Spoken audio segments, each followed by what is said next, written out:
Well, welcome everyone. Happy Friday morning. I'm opening up our April business meeting for the VOREC Steering Committee.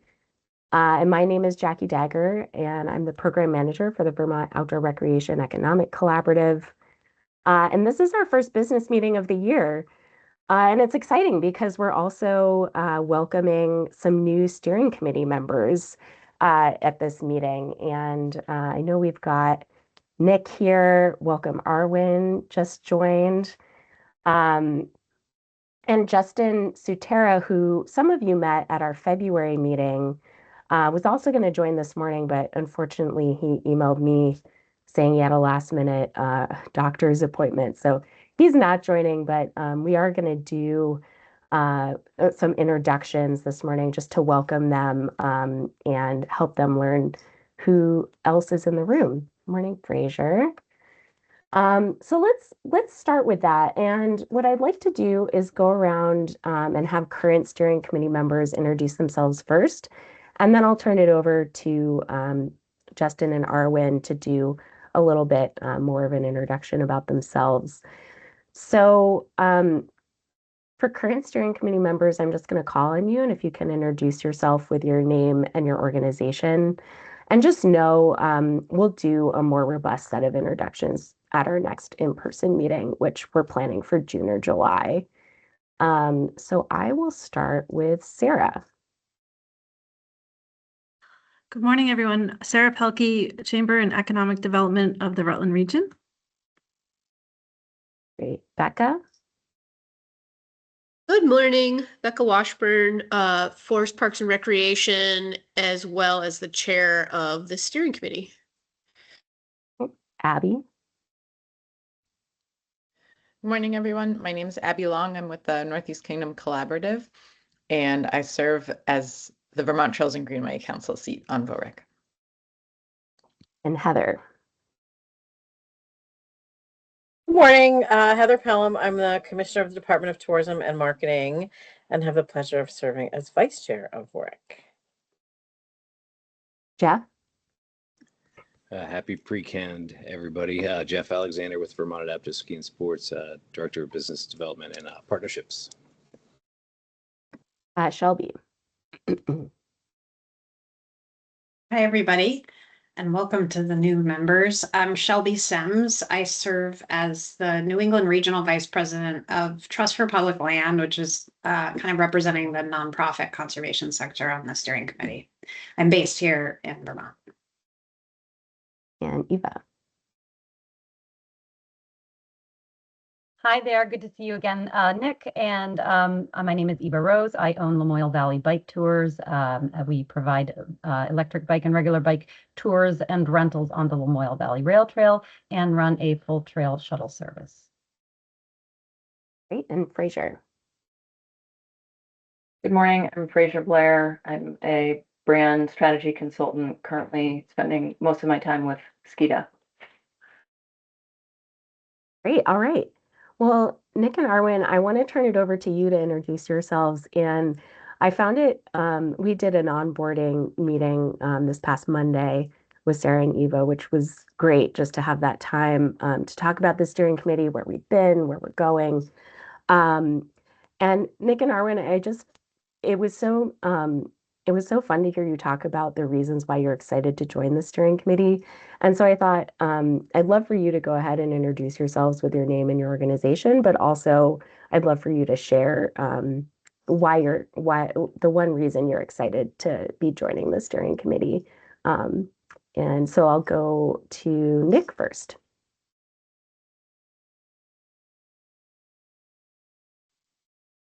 Hi, good morning, everybody. I'm really excited to be here. My name is Nick Mahood from Woodstock, Vermont. I work at the Woodstock Inn and Resort. Just finished up my winter responsibility, which is overseeing our cross-country ski center. I've been here for 11 seasons doing that. And then we're rolling into summer operations.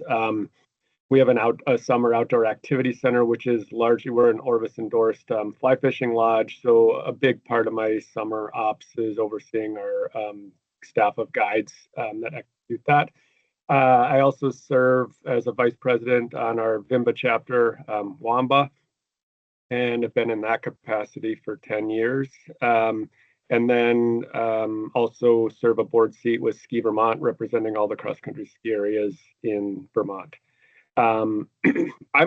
Woodstock is, I would say, like a growing outdoor rec destination. A lot of it, I think, driven by our mountain bike trails. And so I'm really excited to kind of bring kind of what we're doing and the voice, the Woodstock voice to the steering committee. And I think we've got a lot of cool things going on, and I'm excited to share that. Thanks, Nick. Excited to have you. And Arwen. Good morning, everyone. I'm losing my voice, so bear with me. I'm Arwen Turner. I'm the executive director of Come Alive Outside and the co-founder of Thicket Adventure. I'm currently in Reno, and it is 8 a.m. Thinking about VOREC and the spot that I'm in right now, I really believe that like communities and states that have large outdoor recreation assets, that economic vitality, public health, quality of life, belonging, it's all really wrapped up in what the outdoor economy, how it shares that. And I'm just really excited to be part of that messaging and the work that we're going to do together. Awesome. Thanks, Arwen. Excited to have you as well. And like I said, we're going to have another in-person meeting in June or July. We're still figuring out the date for that meeting, but I'm looking forward to that meeting and having you all meet in person and doing some more robust updates or introductions at that time. So you all can get to know each other a bit better. All right. So normally, Jackie, I'd love to have Elizabeth and Claire introduce themselves as well, please. I kept trying to remind myself about that. Yes, I'd love, so at these meetings, we also have partners join. We have Claire and Elizabeth here today. So sorry for missing that, Claire and Elizabeth, but please go ahead and introduce yourselves, and I'll go to Claire first. Hi, everyone. Nice to see you, Nick and Arwen. Welcome. My name is Claire Pulfis, and I serve as the Recreation Program Manager for the Department of Forest, Parks, and Recreation, and work with Jackie and Becca, focused mainly on like statewide initiatives to in planning and partnerships across Vermont. Go ahead, Elizabeth. Sure. Hi, Elizabeth Nance. I'm the Grant Programs Manager with the Vermont Department of Economic Development, mainly focused on the Northern Border Regional Commission, which has VOREC funding currently, and is it is a focus for Vermont. So happy to be here. Great. Thank you. All right. Have I missed anybody else in our introductions? Okay. I think Carrie just popped in and then back out. Maybe she'll pop back in again. Okay. Well, if she does, and I missed that, please just jump in and let me know. Sure. All right. So normally we use our business meetings for round robin updates from steering committee members or to discuss emerging issues tied to our outdoor recreation economy. I just want to recognize that we're not going to do that today, even though we know there's a lot happening. I know many of you are following or involved in the conversations around Act 181 and Bill S 325. And we've got a number of exciting events coming up, looking at May with the National Outdoor Recreation Conference in Minnesota and the Outdoor Recreation Roundtable, Public Health and Outdoor Recreation Executive Forum, which is happening in Washington, D.C. If you feel it's important for the steering committee to discuss any of these topics, or you want to connect on them, please reach out to Becca, Heather, or myself. We're not trying to ignore that those things are going on, and if a broader discussion is needed, we want to have it. We just felt it was important today to follow up with you on the conversation that we started in February and talk about the action plan, the initiatives that we want to talk about the initiatives that are moving forward following the initiative prioritization survey that you all participated in back in March, and look forward at the format that we're starting to pull together for the action plan. So just know that we're aware of all of those things that are happening, and I'm open to an additional conversation if we need it. So just let us know. All right, so a little context for today's discussion, and a reminder. So when we met back in February, we had this robust discussion about Move Forward Together Vermont and the initiatives VOREC is in a really good position to lead. Following the February discussion, we reviewed your feedback on the initiatives and shared our assessment with you in the initiative assessment feedback report. We also had you participate in a prioritization survey. So now we're getting to a point where all of the work we've been doing over the last few years with Move Forward Together Vermont, the VOREC Foundation document, and our assessment of initiatives are really coming together into a clear body of work for VOREC, which is exciting. And what we want to do now is pull this information together into a product for you to use as VOREC Steering Committee members, whether that's for your own reference or for talking with your partners and the people you interact with in your respective roles and communities about what VOREC is working on, why we're working on it, and where that work is leading us. So that's what the VOREC Action Plan is intended to do for you. So I've pulled together a few slides to help us with this conversation. And we're going to do a couple of things.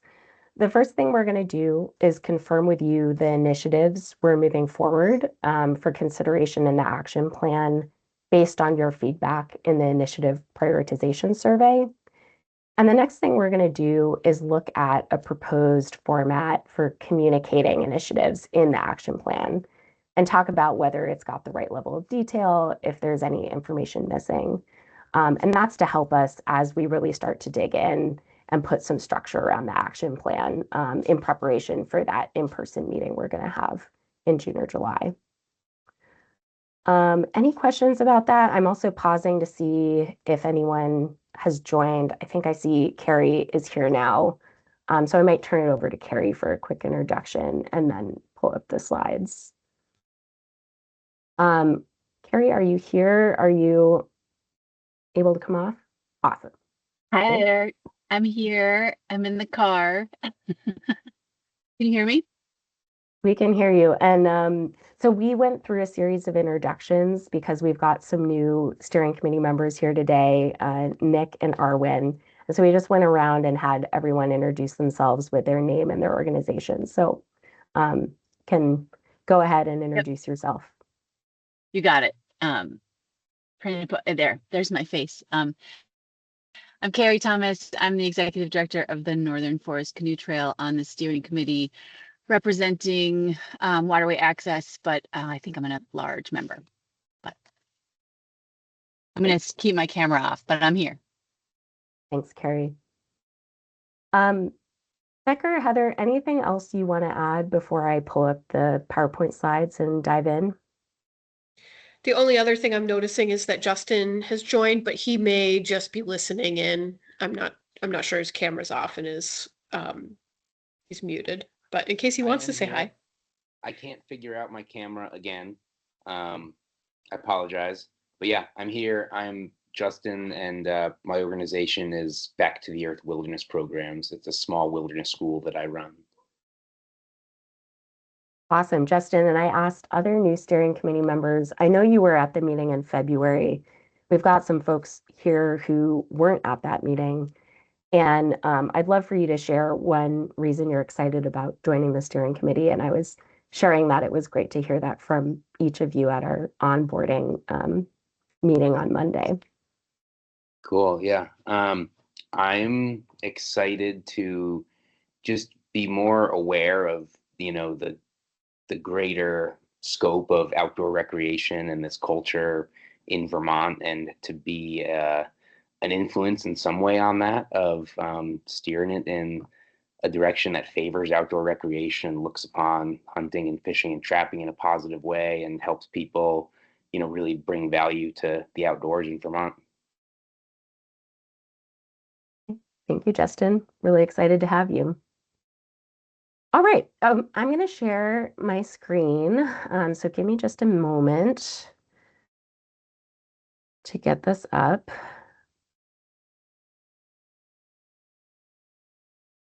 All right. Can everyone see my slide? You should be seeing the ranking table. Great. Yep. All right. So again, these are the results of the prioritization survey that you all participated in March. You received this in the report that I sent out last week, which was the initiative prioritization survey results document. And this chart shows you the rank of the initiatives and the breakdown of first choice versus last choice. I'm including it here because I think it's a good reminder of what came out of that survey, what we heard from you all, and a good place for us to start just looking at where we are and how we might want to move forward with the initiatives from here. Also, just a quick reminder that the prioritization survey didn't include the collective impact initiative for support and expand outdoor recreation economy collective impact network. And that's because that initiative ties very directly to VOREC's core purpose and is something, after talking with Becca and Heather, as well as Claire, we really felt strongly should move forward into the action plan, and is a high priority for VOREC as a program. So breaking down the results of the prioritization survey, this is what the top initiatives are. So these 7 initiatives on this slide here are ones that we're looking at for consideration in moving forward into the action plan. You can see we've got a number of economic development theme aligned initiatives that ranked very highly. I also included the priority action in Move Forward Together Vermont that they tie to, and they align pretty evenly across 3 priority actions. And we've also got a wellness initiative that ranked very highly in the prioritization survey. The initiatives that were ranked lower and we're looking at leaving for now are the ones on this slide. This includes the stewardship aligned initiative that we had you all rank. And I think it's worth noting we had a robust conversation in February about the inclusion of a stewardship initiative in the action plan. But the stewardship initiative we put in the survey didn't rank highly. So we have some questions there around, was it the right initiative? Are we okay moving forward without a stewardship focused initiative? Or was it just not articulated in the right way? So what I want to do right now is open it up to you all to confirm these initiatives and talk a little bit more about the results. And I'll just leave it on this slide for now, and we can go back and forth as needed. I'm seeing hands. Let's go to Carrie first. Oh, thanks. Can you hear me? Yep. Okay, good. So I think that from my perspective, I see stewardship as something that's integrated into all of the top priority items. Like when I think of creating a funding stream that supports communities in pursuing kind of building themselves into an outdoor recreation success on an economic level, I think of like outdoor recreation infrastructure being totally integral into that. So to me, it's not separate from it's like stewardship as a separate initiative. I feel like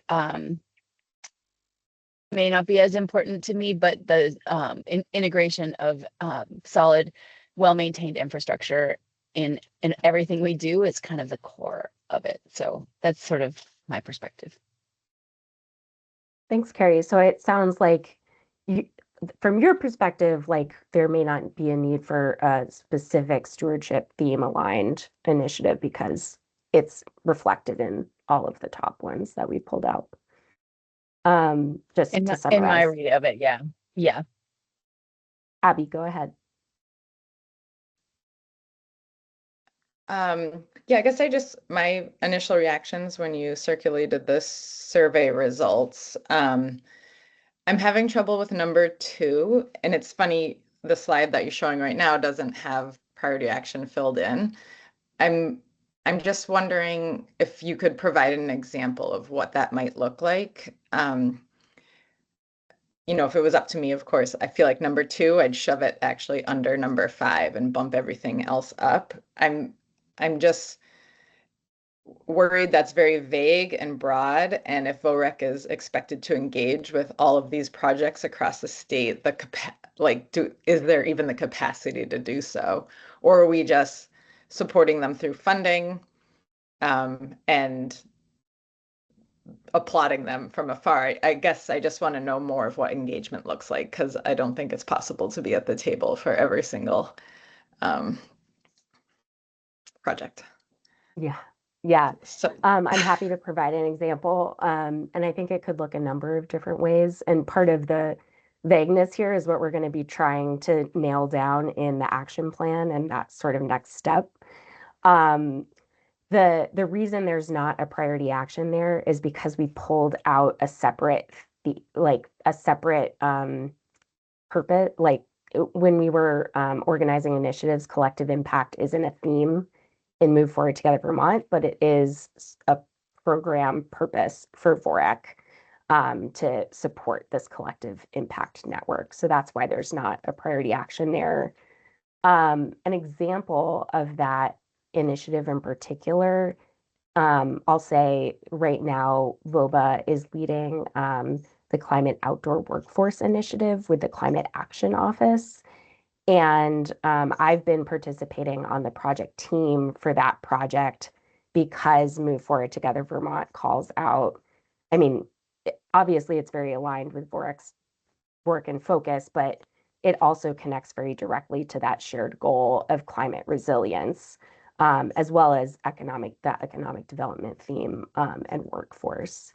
So that's an example of where we're not leading the way on that project, but we're supporting in being a voice, helping to guide and advise on the outcome.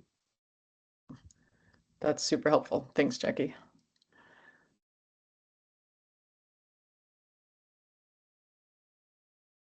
Jeff, go ahead.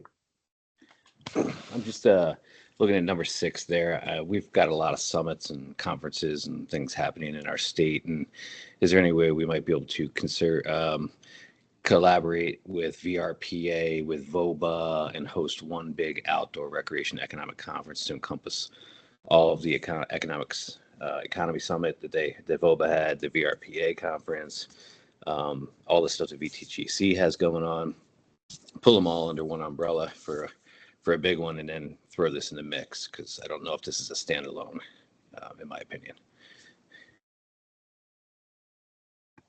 I think that's something we can definitely consider. This one aligned with wellness. We've talked a lot about, and I'd be curious just to hear from you, Jeff, as well. And a summit could look different. Again, that's kind of what we want to try and nail down in the next step with the action plan. But the core purpose here was, and we've had a lot of conversations about this being a gap for the outdoor recreation economy and partners. When we were pulling out these initiatives, looked for gaps that there wasn't someone else leading the way on. We looked at how do potential initiatives align with our impact areas, and where could VOREC be best served to lead the way. Wellness is an area we know we have a lot to work on, and that connection between public health and outdoor recreation, and looking for a way to start to bring those two sectors together to have a greater impact, and being intentional about building those relationships between public health professionals and outdoor recreation professionals is one thing that we talked about. So I'm curious, Jeff, if that changes your thought, or like I hear you on the like, well, maybe it's not one conference focused on public health and outdoor rec, and maybe it's a bigger conference, but I'm curious how that might shift your feedback. I think it touches in a bunch of different areas as far as the health and wellness. You can break it all the way down to, municipalities and their rec departments providing summer recreation, all the way to any outdoor business under VOBA's umbrella, to state parks in that respect. So, and that could open up doors to where the health providers are also working with those municipalities and those businesses and kind of enhancing everything all together. We work with the Howard Center in Burlington, and not saying that they're a health provider, but they're a provider, and so I think that could help with more collaborations around the state if it's kind of all pulled together.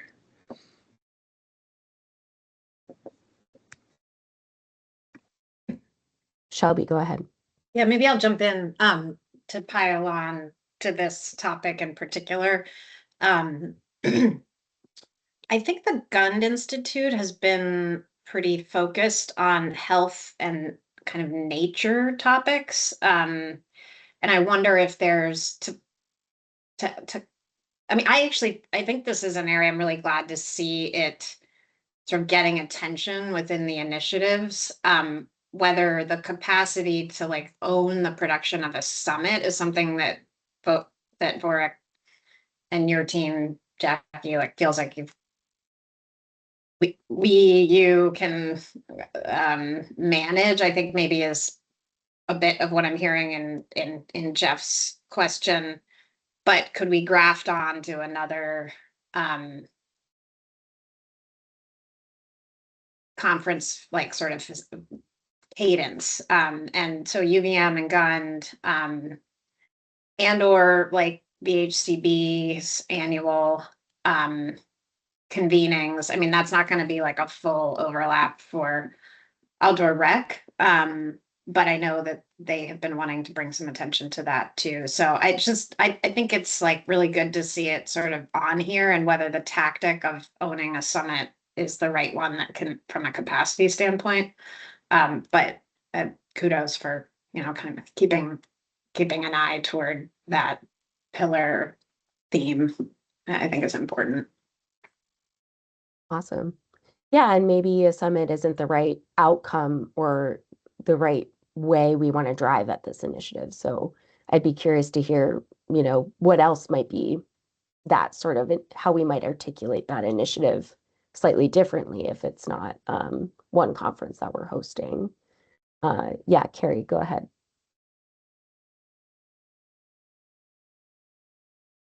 Just as a suggestion on that front, pursuing it as a theme across the board in all of the spaces where we are acting, whether or the VRPA, the Outdoor Rec Conference, and also looking for opportunities to be present in health and wellness spaces as a step might be more effective. We have so few of us and so many conferences and meetings that we're trying to go to. If we can integrate this as a first step into conversations across the board on both sides of the aisle, it might be a way that we can get movement without having to produce a summit. And creating that summit means that we all have to make space to go to another summit. Noted and heard. Sarah, go ahead.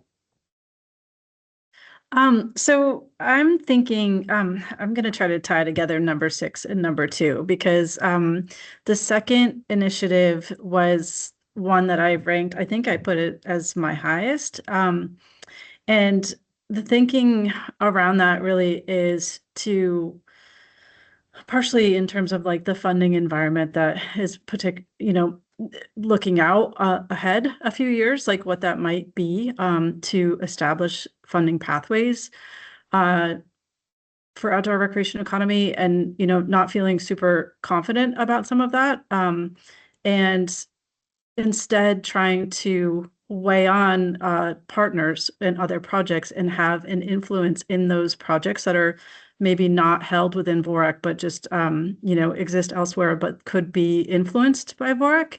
And I think Carrie, what I just heard you say in terms of like VOREC not necessarily hosting its own summit, but working with people that are in health and wellness spaces seems like a way that the collaborative could have influence on projects that are existing but not held necessarily in the outdoor rec world.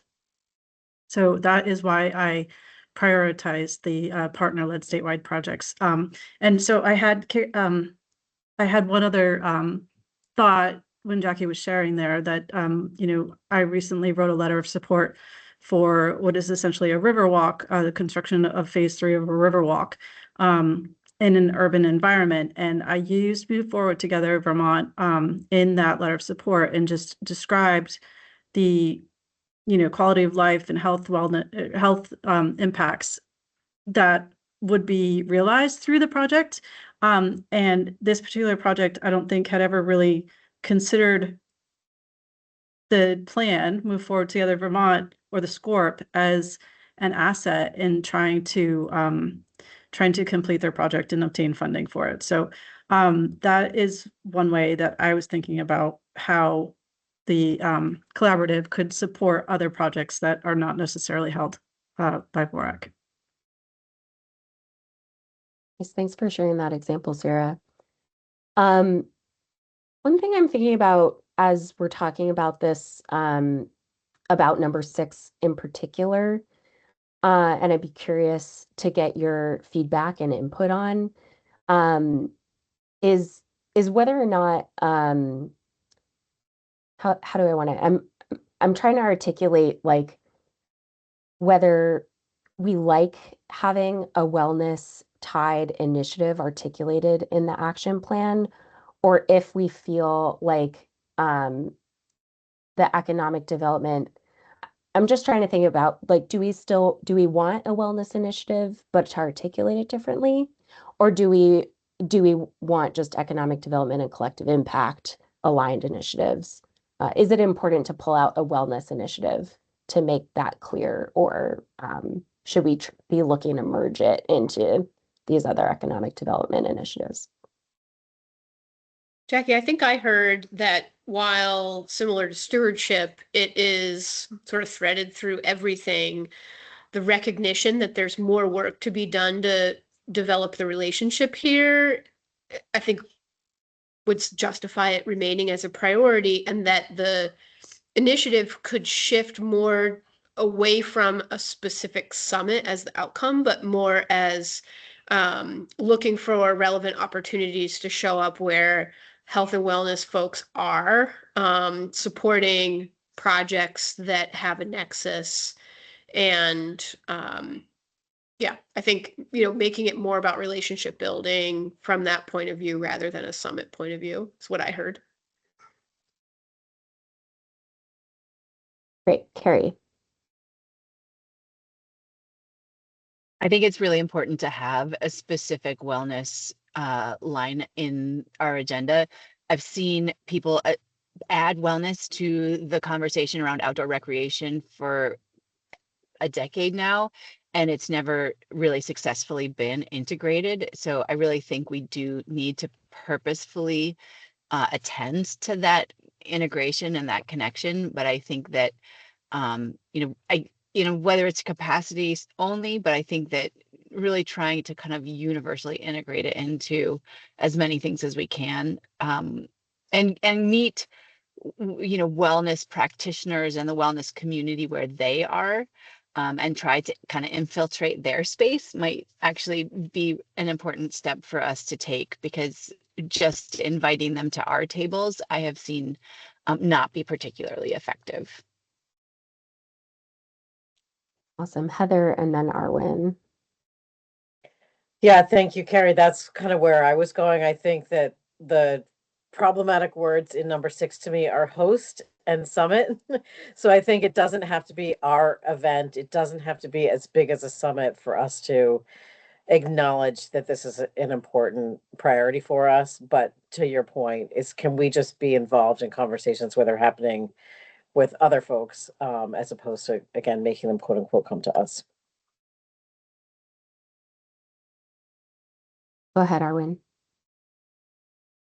I agree pretty much with everything that Carrie and Heather are just saying. And I can't remember who just brought it up about making sure that, maybe not making sure, but if we take out the word wellness in our priorities, the message can get diluted. And I think it could prevent partners in that space from knowing that VOREC is something, an outdoor economy is something that they belong in. So if we're really trying to focus on partnerships, I think that those words need to be very, very key and upfront. So when people are just like coming across stuff, they don't have to investigate to know that they are part of this overall priorities.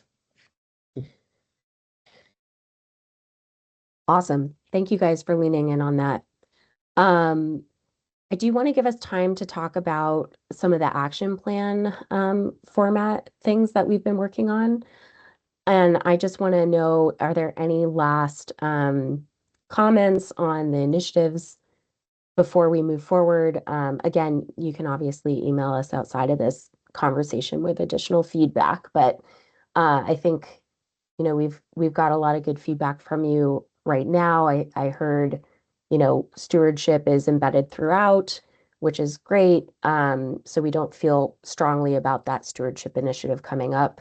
And there's some finessing we want to do around the number 6 initiative for wellness, and maybe thinking about articulating number 2 a little bit more clearly, as Abby was noting.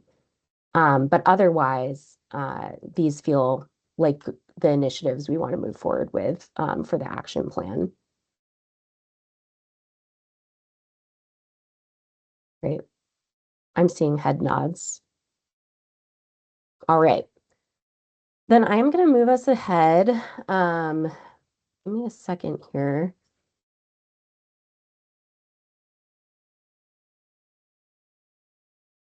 Okay. All right.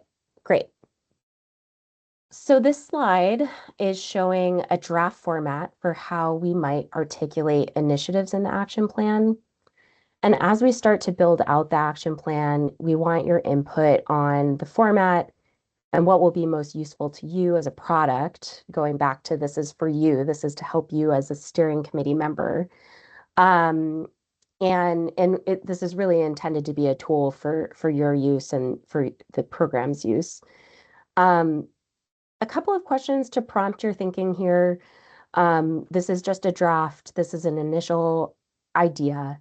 We are interested in hearing from you about, if the milestones that are articulated next to the initiative is the right level of detail, if it would be helpful to articulate outcomes in a different way, or define those better. How much information you might find helpful to include in the timeline, and how to articulate this connection to Move Forward Together Vermont. Is it important to tie the initiatives to the priority actions in Move Forward Together Vermont and the themes in that plan? So it's just a couple of ideas to prompt our further discussion.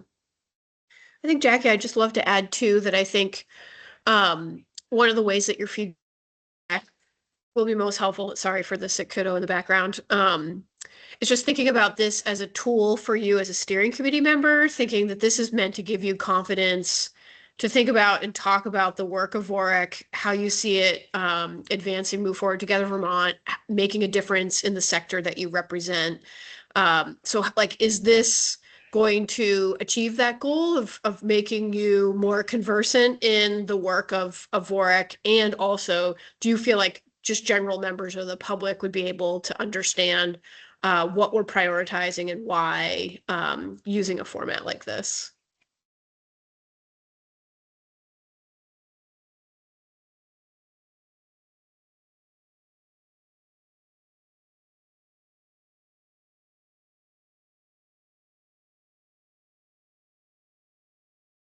I guess we nailed it.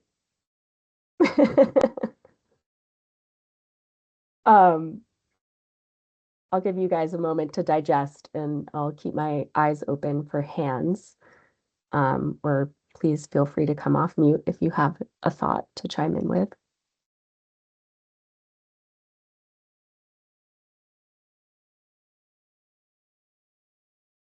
I realize this is a little bit out of context too, because we're not giving you like, where would this sit in the action plan? Like, what would the broader action plan be? So if it's helpful to think about like, as you're talking about VOREC and our work, the initiatives that we want to dive in on for the next 3 years, if it's helpful to think about like, what are the components that you feel like you need to have those conversations, we can also think about it from that perspective too.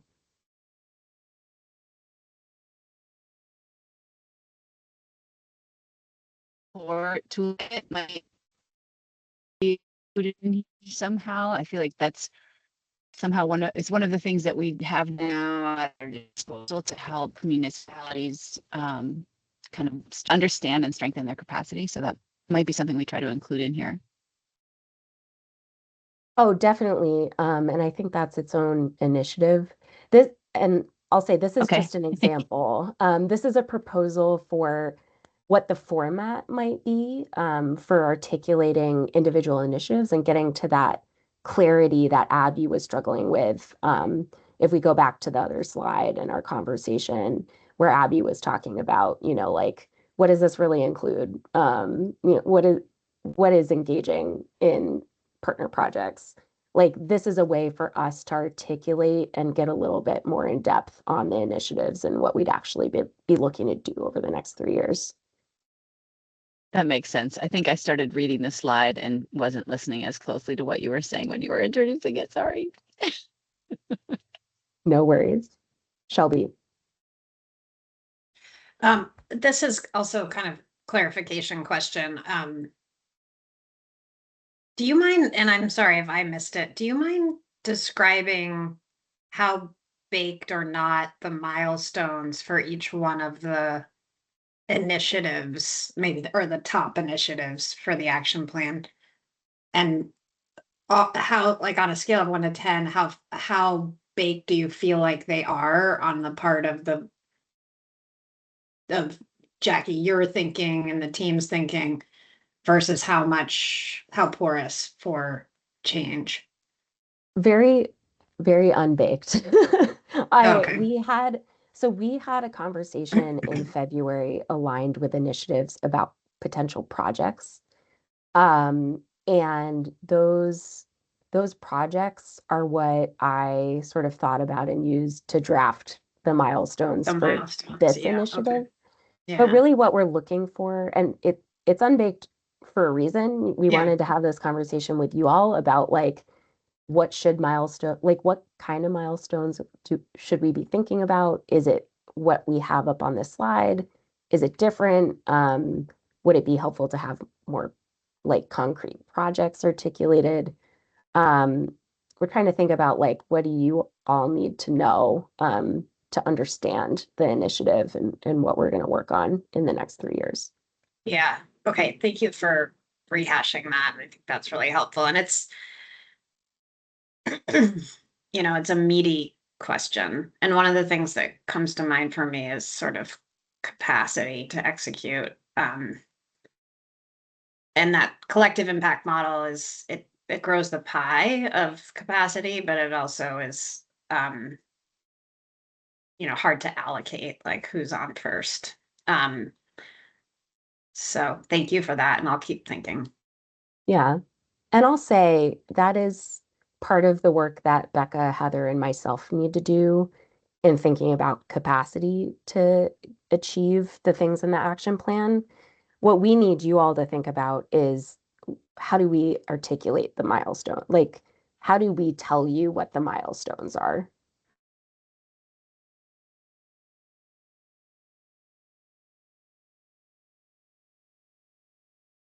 Yeah, Elizabeth. Hi there. Sorry, I wasn't sure if I was an observer or if I should jump in.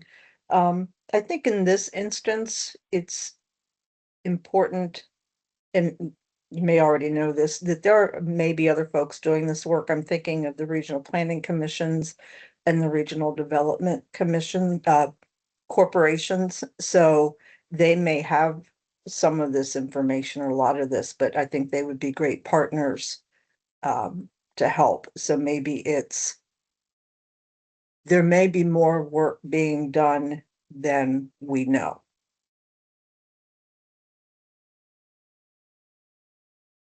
Elizabeth, are you saying it would be because yes, I agree. And VOREC is part of this network that includes a lot of different partners who are leading in different ways. Are you saying it would be helpful to include partners in in our articulation of initiatives, like who we might look to partner with? That is something we've thought about and talked about in the past. I think we even included it in our February conversation.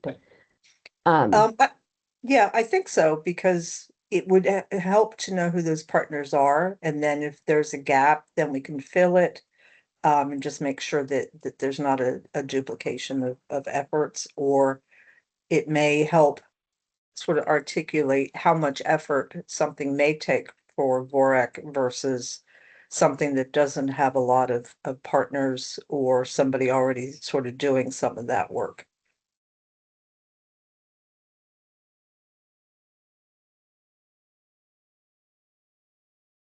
I'm curious how other people feel about articulating the partners as we articulate initiatives, as Elizabeth suggests.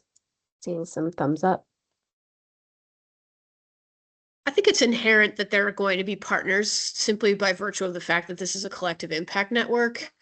And I think, to some extent, we can make it clear that this work isn't going to happen without the involvement of others besides VOREC. Hold on a second, sweetie. I wouldn't want to go down the rabbit hole of trying to list. This is something that Act 59, the 30 by 30 plan, started trying to do, and it quickly lost impact and utility because the list was so long. But I think the point is a really good one, that as we develop these milestones, to make sure that they represent gaps or enhancements of things that are happening, or gaps between where things are happening, and that to understand that is to reach out to those partners that may or may not have done some of this work.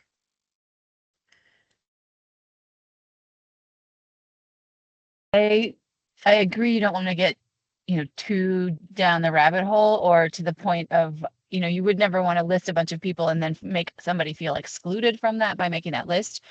But likewise, I kind of think about the process of making a budget. You can't just chunk in $10,000 for X line item and not know what is in that $10,000. What's making that up? Is that materials and supplies? You need some specifics as you're trying to figure out what you're actually going to accomplish. Who is going to do that? What kind of, just giving a ballpark of the capacity available to accomplish a particular thing would make me feel a little bit more like it was really going to happen. So it's striking the balance between saying, oh yeah, we want to do this, it's going to take these things, but actually we don't really know, where that energy is going to come from, would feel a little bit daunting as opposed to having a little more specifics.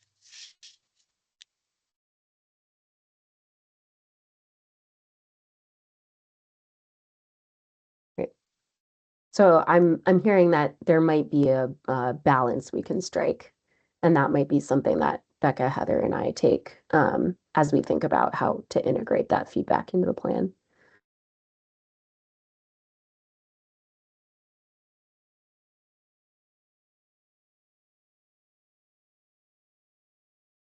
What other feedback do you guys have? I have a clarification question, I think, Jackie. Go ahead. You're talking about, so you're asking about this format and whether or not it is helpful. And are you talking about applying this format, which is an example, to the 7 initiatives that we prioritized, that we talked about for the beginning of this meeting? I am. Okay. I just wanted to clarify that because this is one of the Move Forward Together Vermont 5-year priority actions, but you're just using this as an example. In other words, not every 5-year priority action that's listed on Move Forward Together Vermont would have a slide. Yeah, that's correct. Okay. That's super helpful. I do, so this would help me on the 7 that were prioritized. It would be useful, I think. It would allow me to have conversations, maybe more in depth than I could right now, probably. And it brings me back to what I was feeling as I prioritized, which I just want to share quickly, which is that my experience was it was really easy for me to sequence the top 3 things. They happen to be the top 3 things that I'm seeing that we all sequenced. And after that, it got murky for me. I had a hard time deciding what was going to be 4 through 10. So I just wanted to share that, and also to share that initiatives 1 through 3 are robust. Like, they're not single items. There's a lot going on in all of them. And so in terms of ruthless prioritization, which was your ask, I think we have to get realistic on capacity and what's possible to do well. I love that suggestion, Fraser. And one of the things that we talked a lot about the last time we met as a team to think about how to present this to the steering committee was, and Heather, I think this was something that you brought up really well, talking about how, we all have 100 different things that might be going on at once, some of which we expect to conclude within 1 to 3 years, others that we're just kind of moving the ball down the field a little ways. And it could be that those first 3 initiatives get the lion's share of our attention, and the others that are prioritized, we're moving the ball down the field a little ways. And I think how we come up with those milestones can reflect back where we intend to spend the majority of our time over the next couple of years. So that's really helpful feedback to have you share out to the group.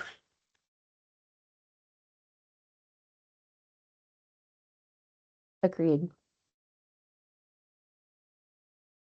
Any other thoughts? I went back to the previous slide to just provide a reminder about what those top 3 initiatives were that Fraser was talking about. I know we're back on the format slide, but please let me know if it would be helpful to switch slides around.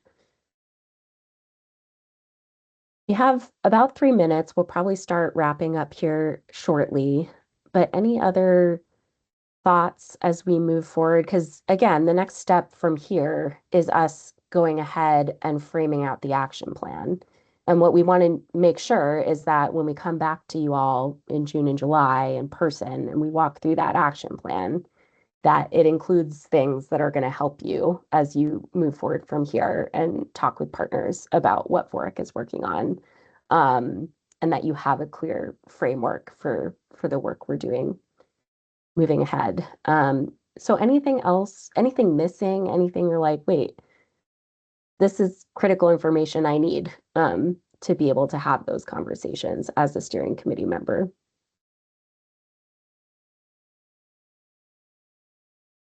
I think the only thing I would add, Jackie, just the reflections on the conversation, is that I think this is a really important next step of articulating exactly what we're talking about. So that when it comes to prioritization and which of these, you know, priority actions have more steps than others and what order they come in, getting to that next level of detail, I think is going to help all of us really imagine the capacity issues. So like, are we spending enough time on this versus that? And so that this next step that clearly we wanted to make sure we have the solid foundation is really going to set us up for those really important, how this all comes together kind of aha moments, hopefully.